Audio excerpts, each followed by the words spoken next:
But I want to focus on another thing here. Now you will say, okay, if everything will be okay, just used for capitalism, why then aren't we just glad and accept it? If there will be no revolution, in other words, I'm now asking myself the big question that maybe some of you would like to ask me, like, am I totally stupid or what? Like, why don't I simply honestly accept capitalism with all its problems is still liberal capitalism, liberal democratic capitalism is still the best game in town, how should I put it, no?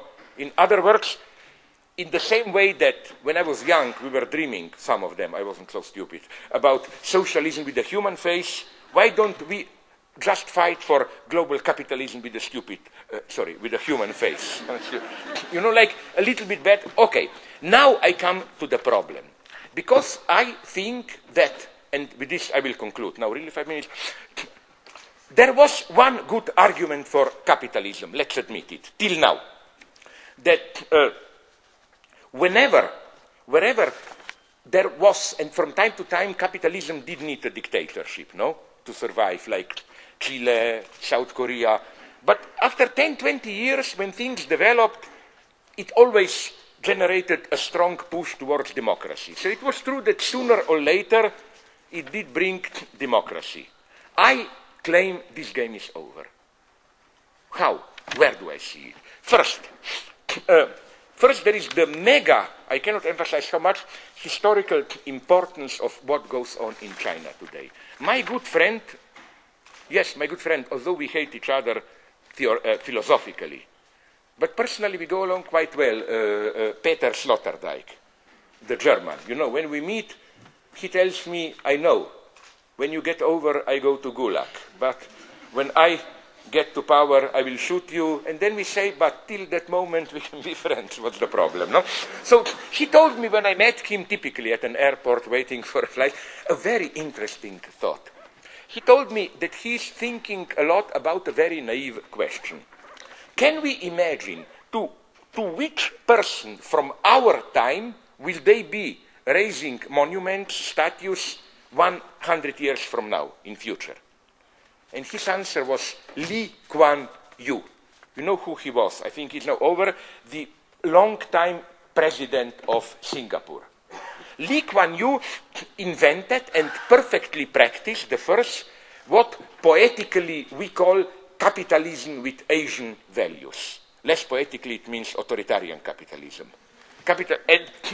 Do you know that Deng Xiaoping, when he was starting his reforms, he visited Singapore and said, I remember as a child, my God, I wasn't even a child. So, he said to the cameras, this Singapore is the model all of China should follow. And that's what's going on. As you probably know, China is basically today an ideal capitalist country. It's a country where if you don't mess with politics, it's probably the most free, more or less, for capitalists, like in the sense of the party takes over keeps the workers in check, you know.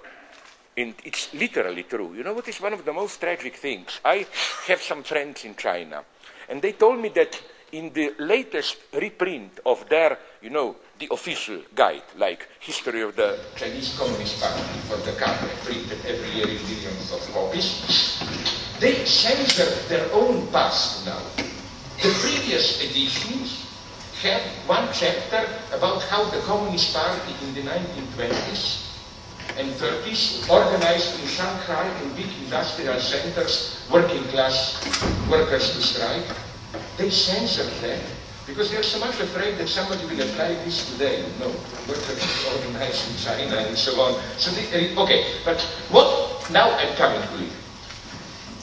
Reading many books, I was in China, debating with them and so on. Unfortunately, I don't believe liberals who claim, oh, give them another 10 years, there will be a democratic explosion.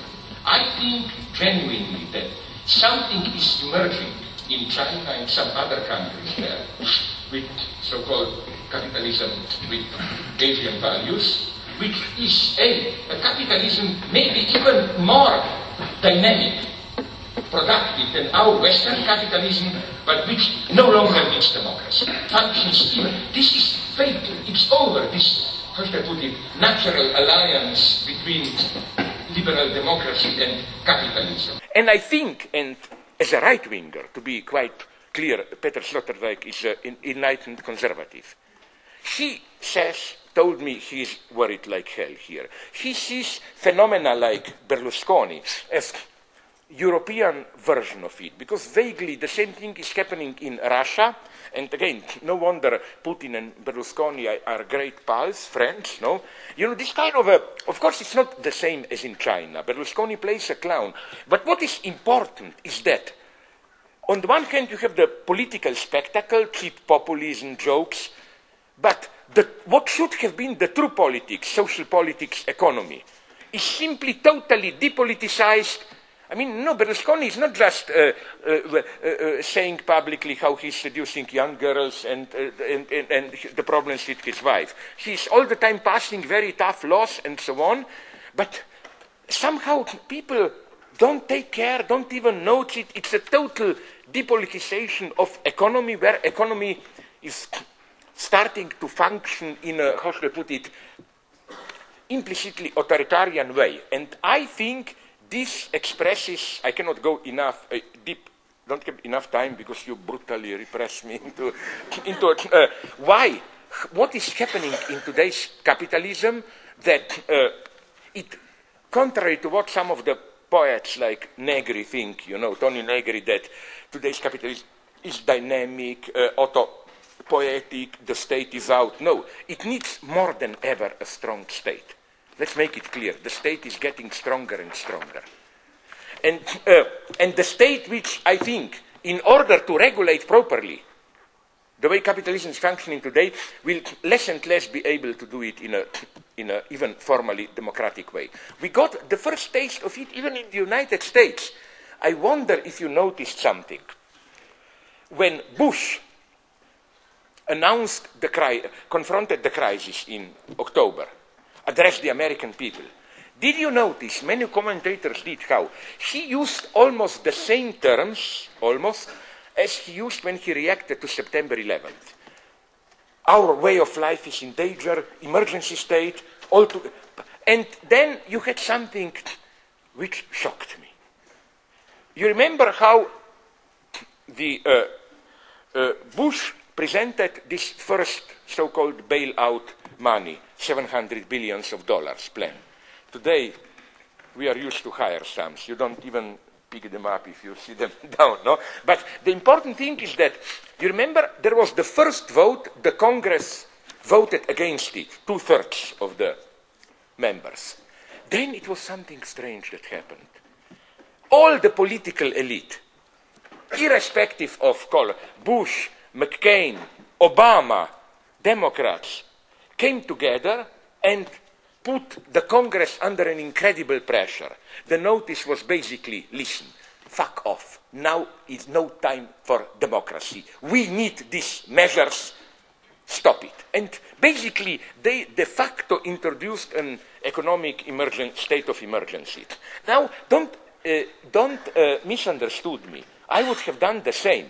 I'm not playing this boring leftist game, fascism in America or whatever. No, it was the economic necessity. It's one of the signs of how I claim today's capitalism is less and less able to act in a, it's less and less able to function within a democratic state. So the way it is doing is that simply, of course, we will be, I'm not saying that there will be an emergency state in the sense of, you know, like in Poland, Jaruzelski, one morning we will awaken, state of emergency. Although, incidentally, it's, fuck off, let's go.